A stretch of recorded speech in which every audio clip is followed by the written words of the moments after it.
Hello everyone, আসসালামু আলাইকুম। আজকে আমরা আরেকটা বোর্ড প্রশ্ন নিয়ে হাজির হয়েছি। আজকে হচ্ছে আমরা রাজশাহী বোর্ড 2023 এইটার কোশ্চেন সলভ করব। তো আসো আমরা প্রথমে একটু প্রশ্নটা দেখে নেই। প্রশ্নে বলা আছে কি যে একটি কলেজের একাদশ শ্রেণীর বিজ্ঞান বিভাগের শিক্ষার্থী এক্স, মানে এক্স হচ্ছে একজন শিক্ষার্থীর নাম ধরলাম, এর অর্ধবার্ষিক পরীক্ষায় সে কি করছে, মেধাক্রম ছিল হচ্ছে 2F। তার মানে এই যে এক্স, যে ছেলেটা বা মেয়েটা, সে অর্ধবার্ষিক পরীক্ষাতে কি পাইছে, তার মার্ক ছিল হচ্ছে 2F। এবং বার্ষিক পরীক্ষায় তার যে মার্ক মেধাক্রম সেটা হচ্ছে 14D, মানে 8, মানে হচ্ছে অক্টাল। তাহলে এটা দেওয়া আছে হেক্সাডেসিমালে, এটা দেওয়া আছে অক্টালে। এখন আমাকে প্রশ্ন কি করছে, গতে গতে বলছে যে এক্স এর অর্ধবার্ষিক পরীক্ষার মেধাক্রম বাইনারি ও অক্টেলে নির্ণয় করো। তাহলে আমরা প্রথম প্রশ্নে আগে আসি। আমরা প্রথমে গটা সলভ করব। গতে কি বলছে, আমাকে এক্স যেই স্টুডেন্টটা আছে ওর যেই অর্ধবার্ষিকীর যে মেধাক্রম, অর্ধবার্ষিকী মেধাক্রম কোনটা, এই 2F, এইটা হচ্ছে অর্ধবার্ষিকীর মেধাক্রম। তো এইটাকে আমরা কি করব, প্রথমে বাইনারিতে রূপান্তর করব, পরে অক্টেলে রূপান্তর করব, একদম সহজ। তাহলে প্রথমে আসো আমরা কি করব, 2F এইটা দেওয়া আছে 16, এইকে আমি কি করব, এটি আমি প্রথমে হচ্ছে বাইনারিতে করব। তো 2F 16 একে বাইনারিতে করতে গেলে কিভাবে করতে হয়, আমরা 2 লিখবো আর F লিখবো। আমরা জানি হেক্সাডেসিমেলকে যখন বাইনারিতে করি তখন 4 ঘর করে দিতে হয়, তাই না? তার মানে 2 এর জন্য 4 ঘর কি কি হবে, হবে হচ্ছে 0 0 1 0। F এর জন্য যে 4 ঘর কি কি হবে, হবে হচ্ছে 1 1 1 1। কারণ F কে আমরা কি বলি, F কে আমরা মূলত 15 বলি, তাই না? 15 সমতুল্য হচ্ছে Fটা। তাহলে আমি এখানে লিখলাম 4টা 1, এখানে 0 0 1 0। এটা আমরা জানি কিভাবে করতে হবে, ঠিক আছে? তো এইটাই হইলো মূলত আমার এই হেক্সাডেসিমেলের বাইনারি। এরপর কি বলছে, এরপর বলছে অক্টেলেও করতে হবে। তাহলে প্রথমে আসো অক্টেলটা কি বলছে এখানে, 2F 16, একে করতে হবে কিসে, একে করতে হবে অক্টেলে। অক্টেলে করো। তাহলে অক্টেলে করলে কি হবে, অক্টেলে আমরা জানি যে এই হেক্সাডেসিমেল থেকে অক্টেল ডিরেক্ট করা যায় না।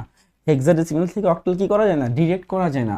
প্রথমে তোমাকে কি করতে হবে, প্রথমে তোমাকে এই হেক্সাডেসিমেলকে নিতে হবে বাইনারিতে, দেন হচ্ছে সেই বাইনারি থেকে আমরা অক্টেলে নেব। যাই হোক দেখো 2F এর কিন্তু আমরা বাইনারি ভ্যালু অলরেডি পেয়ে গেছি। সেটা কত, সেটা লিখে ফেলি আগে, 0 0 1 0 1 1 1 1। এটা হচ্ছে আমার সেই 2F এর বাইনারি মান, তাই না? এখন আমরা বাইনারি পেয়ে গেছি, এখন আমরা হেক্সাডেসিমেল থেকে অক্টেল ইজিলি করতে পারবো। তাহলে দেখো আমরা যখন বাইনারি থেকে যখন অক্টেল করি তখন কি করতে হয়, 3 ঘর করে নিতে হয়। এই নিলাম 3 ঘর, এই নিলাম 3 ঘর, এখানে একটা 0 দিয়ে 3 ঘর দিয়ে দেব। তাহলে দেখো কি হইলো, এটা তো অলরেডি 0, সামনে 0-র কোনো ভ্যালু নেই, সামনে 0 থাকবে, সমস্যা নেই। এখন এইটা আসো কি হয়, 1 0 1, এটাকে লেখা যায় হচ্ছে আমার 4, আর 1 এটাকে লেখা যায় হচ্ছে তোমার 5, ঠিক আছে? আর 3টে অন থাকলে হচ্ছে 7। তাহলে আমার অ্যান্সার কত আসলো, আমার অ্যান্সার আসলো হচ্ছে 5 7। এটাই হচ্ছে আমার অক্টেল। তাহলে আমার দুইটা প্রমাণ হয়ে গেল যে তোমার অর্ধবার্ষিক পরীক্ষায় 2F যে পাইছিল, সেই 2F কে আমি প্রথমে বাইনারিতে কনভার্ট করছি। কত হয়েছে এখানে, যে 1 0 0 1 0, 4টা 1, এটা হয়েছে। আর পরেরটা যখন অক্টেলে বের করতে বলছে, তো অক্টেলটা আমরা পেয়ে গেছি, ঠিক আছে? হেক্সাডেসিমেলকে যেহেতু অক্টেলে ডিরেক্ট করা যায় না, সেহেতু আমরা প্রথমে বাইনারি করে ফেলছি হেক্সাডেসিমেলকে, দেন ওই বাইনারিকে আমরা 3 ঘর নিয়ে নিয়ে তারপরে আমরা অক্টেল বের করে ফেলছি। এই হইলো কি, এই হইলো আমার গ নাম্বারটা প্রমাণ হয়ে গেল। হ্যাঁ, গ নাম্বারটা আমার শেষ। খুব ছোট্ট একটা ম্যাথ দিয়ে দিচ্ছে গ নাম্বারে। এখন আসলে আমরা ঘ নাম্বারটা সলভ করব। ঘতে কি বলছে, ঘতে আমাকে বলছে যে ঘ নাম্বার প্রশ্নটা একটু আমরা দেখি। ঘ নাম্বার আমাদেরকে বলছে যে এক্স এর পরীক্ষা দুইটির ফলাফলের পার্থক্য যোগের মাধ্যমে নির্ণয় করো। আচ্ছা, পার্থক্য যোগের মাধ্যমে নির্ণয় করা, এটা মানে টুস কমপ্লিমেন্ট। হ্যাঁ, দুইয়ের পরিপূরক। যখনই বলবে পার্থক্য যোগের মাধ্যমে নির্ণয় করো, যখন আমি এই লেখাটা দেখব যে পার্থক্য যোগের মাধ্যমে নির্ণয় করো, তখন বুঝতে হবে এটা হচ্ছে টুস কমপ্লিমেন্ট বা দুইয়ের পরিপূরক দিয়ে করতে হবে। আর আমি বলছিলাম দুইয়ের পরিপূরক দিয়ে করার সময় আমরা দেখবো আগে যে ডেসিমেলের বড় মান কোনটা হয়। আমাকে দুইটা মান দেওয়া আছে না, একটা হচ্ছে অর্ধবার্ষিকীর মান দেওয়া আছে কত, 2F, আর হচ্ছে তোমার বার্ষিকের মান দেওয়া আছে কত, 14 অক্টেল। তাহলে আমার প্রথম কাজ হচ্ছে আমি দেখব যে এই দুইটা ভ্যালুর মধ্যে কোনটা ডেসিমেলে কি হয়, ছোট হয় এবং কোনটা বড় হয়। যেইটা ডেসিমেলে ছোট হবে ওইটাকে আমি টুস কমপ্লিমেন্ট করব। আবার বলতেছি, যেইটা ডেসিমেলে ছোট হবে তাকে আমি টুস কমপ্লিমেন্ট করব, আর যেটা ডেসিমেলে বড় হবে তাকে কিছু করার প্রয়োজন নাই, সেইটা থেকে আমরা বিয়োগ দিয়ে দেব। ঠিক আছে, বা আচ্ছা বা যোগ দিয়ে দেব, একই কথা হইল। এখন আসো তাহলে আমাদের প্রথম কি দেখতে হবে, প্রথমে দেখতে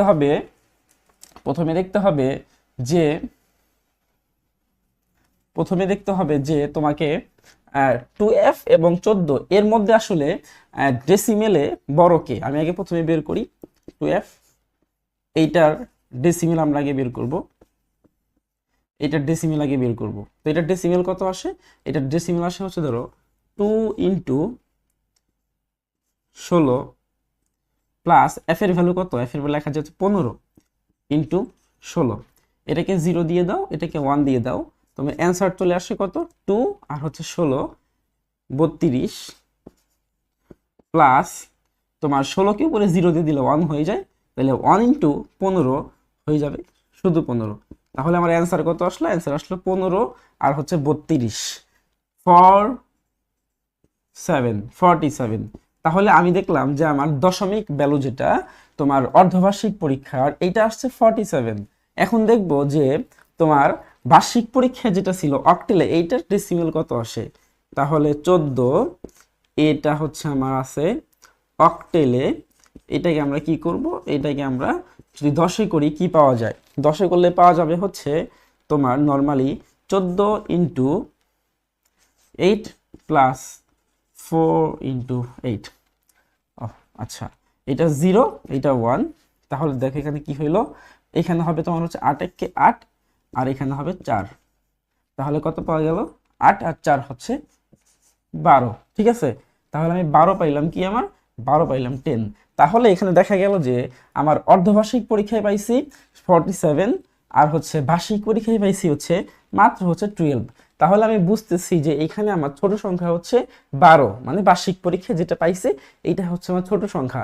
তাহলে আমি বলছিলাম টুস কমপ্লিমেন্ট বা যোগের পার্থক্য এটা করার সময় আমাদেরকে খেয়াল করতে হবে যে দুইটা সংখ্যার মধ্যে ডেসিমেলে ছোট কোনটা, যেটা ডেসিমেলে ছোট ওইটাকে আমাকে 2 এর পরিপূরক করতে হবে। ঠিক আছে, তাহলে আমরা ডেসিমেলে ছোট মানে 12, এটাকে আমরা 2 এর পরিপূরক করব।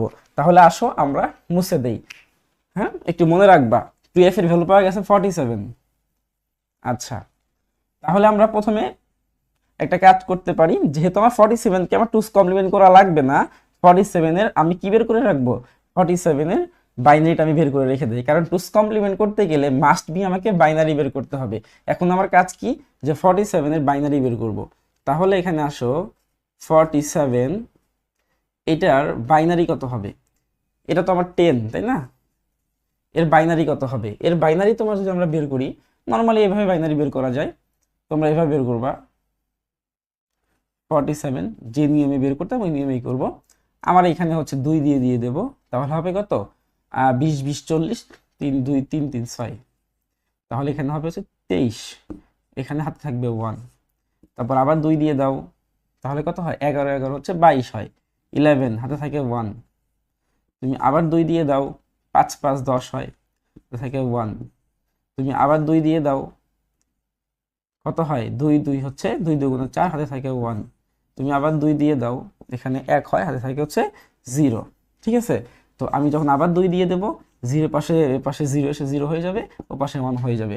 এখন নিচ থেকে আমরা উপরে উঠবো, আমার অ্যান্সার কত আসবে, তাহলে আমার অ্যান্সার আসবে হচ্ছে 1 0 1 1 1 1, এইটা। তার মানে আমি এখানে লিখতে পারি যে আমি এটা কত পাইলাম 1 0 4টা 1, এটা হচ্ছে আমার 2 কিসের 47 এর 2। তাহলে এটা আমি বের করব এইভাবে। ঠিক আছে, তো এটা বের করার পর তারপরে আমি কোথায় চলে যাব, তারপরে আমি হচ্ছে 47 2 পেয়ে গেছি, এরপরে আমাকে যেতে হবে হচ্ছে -12, মানে এই যে 12 পাইছিলাম এইটার জন্য এই 12 এর টুস কমপ্লিমেন্ট করব। এখন 2 এর পরিপূরক করতে হইলে আমাকে আগে +12 বের করতে হয়, +12 এটাকে বের করতে হয়। তো +12 কিছু আমি বের করি, এটা ভ্যালু কত আমি জানি, +12 এর কত হবে, এটা হচ্ছে প্রথমে 0 দিয়ে দিব, এখানে 0 দিয়ে দিব, এখানে 0 দিয়ে দিব, এখানে 0 দিয়ে দিব। ঠিক আছে, 4টা 0, তারপরে হচ্ছে তোমার এখানে 1 1 0 0, এইটাই হচ্ছে মূলত আমার +12 এর বাইনারি হবে। ঠিক আছে, আর কিছুই না। তারপর এটাকে অনস কমপ্লিমেন্ট করো। অনস কমপ্লিমেন্ট মানে হচ্ছে তোমার শূন্যকে এক করতে হবে, শূন্যকে এক করতে হবে, এটাকে জিরো, এটাকে জিরো, 1 1 1 1, এটা অনস কমপ্লিমেন্ট চলে গেল। এর সাথে আমি এক যোগ করে দেব, এক যোগ করে দিয়ে আমি যেটা পাবো মানে -12 পাবো সেটা। তো -12 এর ভ্যালু কত আসে এখানে দেখো, -12 এর ভ্যালু আসে এখানে 1 আর 1 কে তুমি যদি যোগ করে দাও 1 1 0 হয়, হাতে থাকে কত 1, একটা যদি এখানে চলে যায় 1 আর 1 কে আবার তুমি যোগ করে দাও তাহলে কত হবে 0 হবে, হাতে থাকবে কত 1, একটা এখানে চলে যাবে, 1 আর 0 কে যোগ করলে থাকে 1, আর হচ্ছে হাতে কিছু থাকে না, তুমি যা পাবা সব লিখে দিবা। ঠিক আছে, তাহলে এই যে তোমার 1 1 1 1 0 1 0 0 এইটা হচ্ছে আমার -12। ঠিক আছে, তাহলে আমি +47 এইটা আমার দেওয়া আছে হচ্ছে এইটা, আর আমার -12 এইটা দেওয়া আছে। এখন কি কাজ, এখন হচ্ছে তুমি এই যে +47 থেকে -12 কে কি করব আমরা যোগ করব। তাহলে উপরেই আমি লিখে দেই, হ্যাঁ উপরে লিখে দেই, অবশ্যই এটা 8 বিট দিয়ে করতে হবে, 8 বিট রেজিস্টার দিয়ে করতে হবে, হ্যাঁ 8 বিট দিয়ে করতে হবে। তাহলে আসো আমরা এখানে কয়টা আছে 1 2 3 4 5 6, এখানে 6টা আছে, তার মানে আমি এখানে লিখবো কত, আচ্ছা এটা মুছে দেই,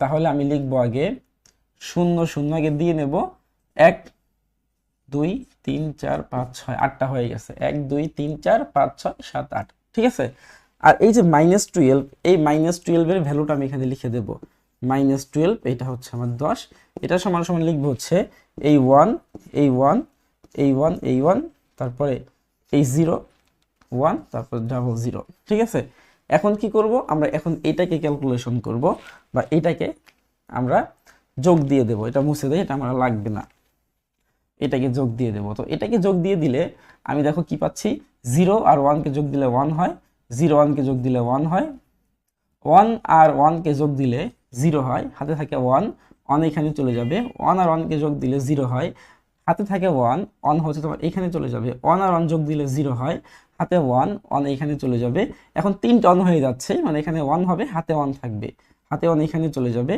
তো হাতে 1 যদি তোমার এখানে চলে যায়, 1 আর 1 যোগ করলে হয় 0, হাতে থাকে 1, হাতে 1 এইখানে চলে যায়, 1 আর 1 যোগ করলে হয় 0, আর হাতে থাকে কত ক্যারি 1। এই যে ক্যারি 1 দেখতেছো, এটা কি ওভারফ্লো, কেন ওভারফ্লো, কারণ এটা 9 নম্বর ঘরের মধ্যে বসে গেছে। দেখো 1 2 3 4 5 6 7 8 9 নম্বর ঘর, তো 9 নম্বর ঘরে যেটা বসে একে বলে কি, একে বলে হচ্ছে ওভারফ্লো, একে বলে ওভারফ্লো। ঠিক আছে, তাহলে আমরা এখানে কি দেখতেছি, -12 থেকে তুমি যদি 47 কে কত দিবা বাদ দিয়ে দাও, তাহলে কত থাকে এখানে তোমার, এখানে আমি দেখি কত থাকে, এখানে থাকে তোমার হচ্ছে এটা 1, এটা 2, এটা 4, এটা 8, এটা 16, এটা 32, তাই তো। তাহলে আমার এখানে 1 কোথায় কোথায় আছে, 1 আছে 32 এর ঘরে, 1 আছে 2 এর ঘরে, 1 আছে 1 এর ঘরে, তাহলে 32 আর 2 কত হয় 34, আর 1 হচ্ছে 35। তার মানে আমরা কি পাবো এখানে, আমরা এখানে পাবো হচ্ছে +35, +35 10। ঠিক আছে, শেষ। তাহলে আমার কি হয়ে গেছে, আমার অ্যান্সার বের হয়ে গেছে যে আমাকে এই যে এক্স যেই স্টুডেন্টটা, ওর অর্ধবার্ষিক থেকে বার্ষিক পরীক্ষার মধ্যে যেই তোমার যোগের পার্থক্য পাওয়া গেছে, সেটার অ্যান্সার হচ্ছে মূলত 35। সে 35 মার্কস কি পাইছে, মূলত বেশি পাইছিল অর্ধবার্ষিকীতে, বার্ষিকীতে একটু কম পেয়ে গেছে। ঠিক আছে, এই হলো মূলত আমার রাজশাহী বোর্ড 2023-এর প্রশ্ন সলিউশন। ঠিক আছে, তো এই পর্যন্ত আজকে, নেক্সট ইনশাল্লাহ আমরা আরেকটা প্রশ্ন নিয়ে আসবো, এটা আমার ধারাবাহিক প্রোগ্রাম, আমরা প্রতিদিন একটা করে বোর্ড কোশ্চেন সলভ করবো ইনশাল্লাহ। ঠিক আছে, তো সবাই ভালো থাকো, সুস্থ থাকো, আসসালামু আলাইকুম।